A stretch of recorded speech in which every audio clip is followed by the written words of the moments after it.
Assalamualaikum dan salam sejahtera. Saya Muhammad Faizal bin Idris, nombor kad matrik 290983 bersama rakan-rakan saya dari kumpulan 5 akan membentangkan tentang tokoh pendidikan di Malaysia. Tokoh yang kami pilih adalah Tan Sri Profesor Dr. Awang Had Saleh. Di Malaysia mempunyai ramai tokoh pendidikan yang dilahirkan daripada golongan pendidik atau guru yang terkenal. Selain itu juga, tokoh-tokoh ini telah memberi banyak jasa dan sumbangan kepada negara, terutama sekali di dalam pendidikan. Tokoh-tokoh ini juga telah memegang banyak jawatan-jawatan penting dalam bidang pendidikan dan juga pentadbiran, dan mereka ini haruslah dijadikan contoh dan motivasi kepada generasi muda di masa kini dan masa akan datang untuk menerajui negara. Saya akan menerangkan secara ringkas tentang latar belakang beliau. Nama penuh beliau adalah Tan Sri Prof. Emeritus Dr. Awang Had Saleh atau dikenali sebagai Awang Had bin Saleh. Merupakan tokoh ahli akademik, pendidik dan sastrawan negara yang tersohor di Malaysia, dan beliau dilahirkan pada 24 Jun 1934 di Kampung Bagan Pulau Betong, Kuala Pulau Pinang. Beliau mempunyai 3 orang adik-beradik dan mempunyai seorang abang dan adik perempuan. Telah mendirikan rumah tangga bersama Puan Sri Salmah binti Abu Bakar dan dikurniakan 7 orang anak. Seterusnya saya akan menerangkan laluan pendidikan beliau. Beliau mendapat pendidikan awal di Sekolah Melayu Pulau Bentong dan lulus darjah 3 semasa pemerintahan tentera Jepun, namun pendidikan tergendala akibat peperangan dunia kedua ketika itu. Kemudian beliau melanjutkan pelajaran di Sultan Idris Training College dari tahun 1951 sehingga 1954, merupakan pendidikan profesional yang pertama beliau dalam program sijil perguruan. Selain itu, beliau belajar sendiri kerana beliau sangat cintakan ilmu dalam Special Afternoon Class. Seterusnya, pada tahun 1956, beliau telah mendapat anugerah Lower Certificate Education ICE. Pada 1957 pula, Certificate of Education MCE dan peringkat Higher School Certificate SHC pula pada tahun 1959. Beliau telah melanjutkan pelajaran pada tahun 1961 peringkat ijazah di Universiti Malaya Kuala Lumpur sehingga pada tahun 1964 dan memperolehi ijazah sarjana muda sastra. Universiti yang sama dari tahun 1966 sehingga 1967 dan telah mendapat ijazah sarjana pendidikan. Seterusnya beliau menyambung lagi pelajaran sehingga peringkat antarabangsa iaitu di Universiti Stanford, California, Amerika Syarikat pada tahun 1969 sehingga 1972 di peringkat Doktor Falsafah PhD dan dalam bidang pendidikan dan sosiologi. Dan yang terakhir, pada tahun 1978 beliau mengikuti kursus senior University Course di University Western dan telah menghadiri Akademik Lancaster, United Kingdom pada tahun 1979. Sekian pembentangan pengenalan dan sedikit latar belakang beliau. Saya Syahidawati binti Abdul Rahim, matrik nombor 291118, pengalaman kerjaya. Pada tahun 1950, beliau memulakan profession sebagai guru pelatih dalam bidang pendidikan dan mula mengajar di Sekolah Melayu Gunung Kota Star Kedah. Apabila tamat pengajian di SITC, beliau menjadi guru di Sekolah Melayu Derga Alostar dari tahun 1954 hingga 1956. Sebelum mengajar bahasa Melayu di Maktab Sultan Abdul Hamid di Alostar pada tahun 1957 dan pernah menjadi penolong pensyarah di Day Training Center di TC Alostar. Karier beliau bermula sebagai penolong pensyarah di Fakulti Pendidikan pada tahun 1967. Kemudian menjadi dekan Fakulti Pendidikan dari tahun 1974 hingga 1975.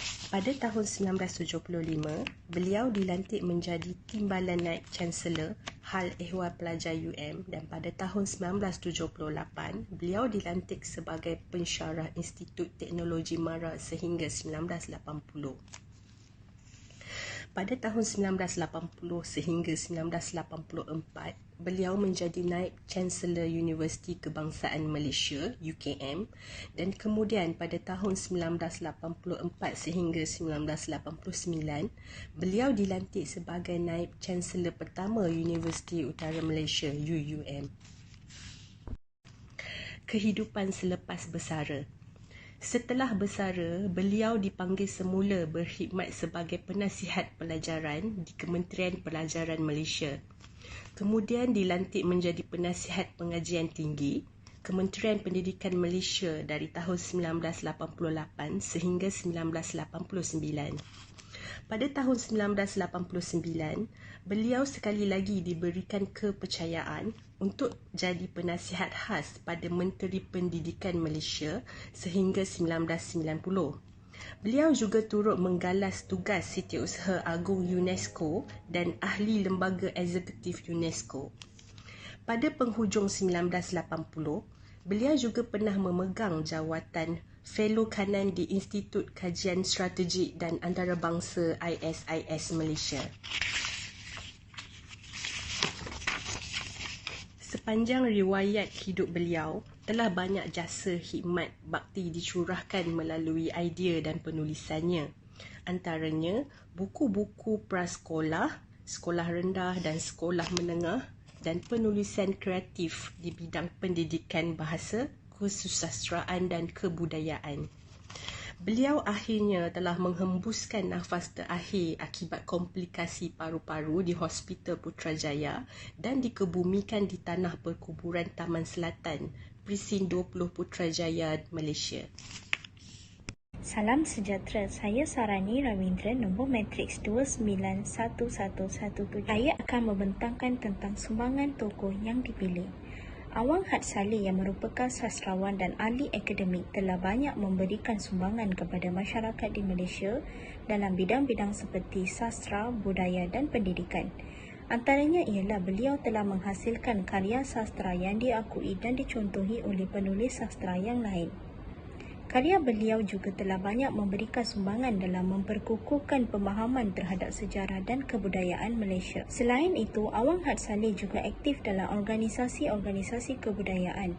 Beliau merupakan anggota Dewan Bahasa dan Pustaka dan juga terlibat dengan Majlis Peperiksaan Malaysia. Beliau juga membantu membentuk dan memimpin beberapa organisasi lain seperti Persatuan Sastrawan Malaysia dan Yayasan Karyawan. Melalui penyertaan beliau dalam organisasi tersebut dan penulisan buku, beliau telah banyak memberikan sumbangan dalam mempertingkatkan kesedaran masyarakat terhadap pentingnya mempertahankan dan memperkukuhkan kebudayaan dan warisan di Malaysia. Sebagai seorang pemikir dan ahli akademik, beliau mempunyai wawasan yang jelas mengenai perkembangan penduduk di negara Malaysia ini. Sumbangan beliau dalam bidang-bidang tidak terbatas kepada jawatan-jawatan penting yang beliau pegang.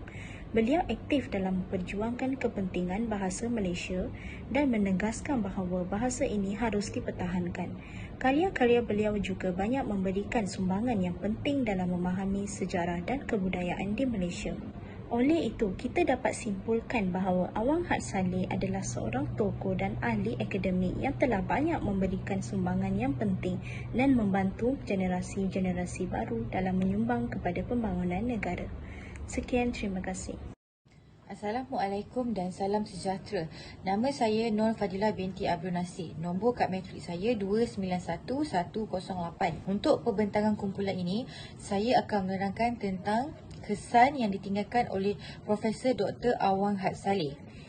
Profesor Dr. Awang Had Saleh merupakan sastrawan berjasa kerana beliau meninggalkan banyak penulisan ilmiah berbentuk memberi kesedaran dan nasihat buat anak bangsa yang sehingga kini boleh dijadikan rujukan. Beliau juga memperkenalkan kompen iaitu Konvensyen Pendidikan untuk para pendidik membincangkan tentang isu-isu pendidikan agar sistem pendidikan negara lebih kukuh dan maju ke hadapan. Beliau juga digelar sebagai ikon pendemokrasian sistem pelajaran Malaysia kerana beliau telah membuktikan yang seorang pelajar Malaysia Melayu yang miskin tetapi cerdik dan berbakat boleh mencapai sehingga ke peringkat tinggi sebagai seorang sarjana kedoktoran daripada universiti terkenal iaitu Universiti Stanford. Beliau juga banyak memberi motivasi buat para pendidik untuk mencurah bakti sebanyak mungkin demi kemajuan anak bangsa. Terima kasih. Assalamualaikum dan salam sejahtera. Nama saya Raja Nazarto Afziana binti Raja Malta, nombor metrik 291114. Cabaran hidup beliau berpindah randa. Beliau telah memasuki darjah sipur atau lebih dikenali sebagai peringkat prasekolah di Sekolah Melayu di Pulau Bentung. Kemudian beliau meneruskan lagi sesi pembelajaran yang di tempat kelahirannya iaitu di Sekolah Melayu Tawar Balin, Kedah. Beliau telah berpindah randah atas faktor kemiskinan keluarga. Hal ini dikata demikian kerana dengan faktor tersebut dapat memberikan kesan terhadap beliau untuk berpindah randah. Akan tetapi, walaupun ditimpa faktor peperangan dan kemiskinan terhadap dirinya, beliau tidak putus dalam menjana ilmu meskipun terpaksa berpindah randah ke satu tempat ke tempat yang lain. Dengan kesabaran dan cabaran beliau hadapi telah mendorong beliau untuk bekerja keras dan rajin untuk belajar hingga mendapat kecemerlangan dalam mata pelajaran di peringkat sekolah rendah di seluruh Kedah pada waktu itu. Oleh itu, dengan adanya sikap sabar dan rajin dalam diri dapat mewujudkan sikap berintegriti dalam diri dan dapat mencapai matlamat yang dikehendaki oleh beliau. Seterusnya, kemiskinan keluarga. Pangkat dan gelaran keluarga pada masa itu amatlah dititik beratkan untuk memasuki mana-mana sekolah yang berasaskan sekolah Inggeris. Hal ini dikatakan demikian kerana beliau iaitu Tan Sri Profesor Dr. Awang Had Saleh mempunyai rekod yang cemerlang dalam keputusan akademik di seluruh sekolah yang telah dimasuki olehnya. Namun beliau pernah memohon untuk memasuki ke sekolah Inggeris akan tetapi tidak diterima oleh pihak sekolah disebabkan beliau tidak lahir dalam golongan berada ataupun kaya. Beliau menyedari sebagai seorang anak yang miskin, setiap ujian dan liku-liku membuatkan ia berasa ia tidak mampu dalam mendorong kehidupannya kerana beliau risau cita-citanya tidak dikecapi. Sekolah tersebut tidak menerima murid dari kalangan keluarga miskin. Miskin pun mempunyai keputusan akademik yang cemerlang. Disebabkan itu, beliau tidak pernah patah semangat dalam menimba ilmu. Beliau masih teruskan pembelajarannya di sekolah-sekolah biasa. Kesabaran dan pengorbanan keluarga mendorong beliau bekerja keras dan rajin belajar hingga mendapatkan kelulusan cemerlang di peringkat sekolah di seluruh Kedah. Seterusnya, membuat kerja sambilan. Tan Sri Profesor Dr. Awang Had Saleh pernah membuat kerja sambilan untuk menambahkan pendapatan baginya. Hal ini dikatakan demikian kerana pada cuti semester beliau telah berfikir cara untuk mendapatkan pendapatan sepanjang cuti semester pada waktu itu dan telah membuat satu keputusan untuk membuat kerja sambilan di Dewan Bahasa dan Pustakaan untuk mengumpul duit bagi menampung pembelajaran bagi semester akan datang. Beliau sudah berjaya menjadi seorang guru akan tetapi sikapnya yang rajin tidak dapat dipisahkan darinya. Buktinya, walaupun beliau seorang guru, beliau masih berjuang belajar pada waktu petang untuk menambahkan ilmu pengetahuan yang lebih lagi. Oleh demikian, kemiskinan bagi beliau bukan punca penghalang dalam menimba ilmu. Jika tidak, beliau tidak akan berjaya hingga sekarang. Dan akhir sekali, masalah pengangkutan. Semasa ia ditugaskan untuk mengajar di Sekolah Melayu Gunung telah memberikan kenangan yang pahit iaitu cabaran dalam masalah pengangkutan. Beliau menjadikan basikal sebagai pengangkutan utama untuk berulang-alik dari rumah ke tempat kerja. Cabaran yang dihadapi semasa menunggang basikal adalah keadaan cuaca yang tidak tertentu. Satu hari di mana berlakunya musim hujan, beliau tidak menggunakan basikalnya untuk pergi ke tempat kerja akibat jalan yang dilalui tidak sesuai pada waktu hujan. Beliau terpaksa membuat keputusan untuk menaiki kereta api yang mengangkut batu kerana ia melepasi sekolah yang ditugaskan olehnya.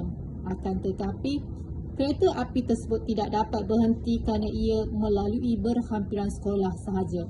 Beliau terpaksa melompat daripada kereta api untuk sampai ke destinasinya. Oleh demikian, dengan adanya keberanian dalam diri dapat mendorong individu dalam mencapai kejayaannya. Seperti yang kita nampak oleh Tan Sri Profesor Dr. Awang Had Saleh, iaitu mempunyai keberanian dalam menghadapi cabaran yang dihadapi olehnya, telah memberi inspirasi terhadap masyarakat di luar. Tidak ada halangan yang mampu mematahkan semangat dan tanggungjawab dalam diri ini. Kesimpulan, hasil kajian daripada pembentangan ini dapat banyak manfaat dan motivasi yang dipelajari. Golongan anak muda harus menerapkan sikap ingin tahu dan ingin berjaya. Jadikan contoh dan motivasi kepada semua masyarakat, terutama golongan generasi muda. Menghargai segala sumbangan dan jasa tokoh pendidikan, serta ilmu merupakan perkara utama yang melahirkan generasi yang berjaya di masa akan datang.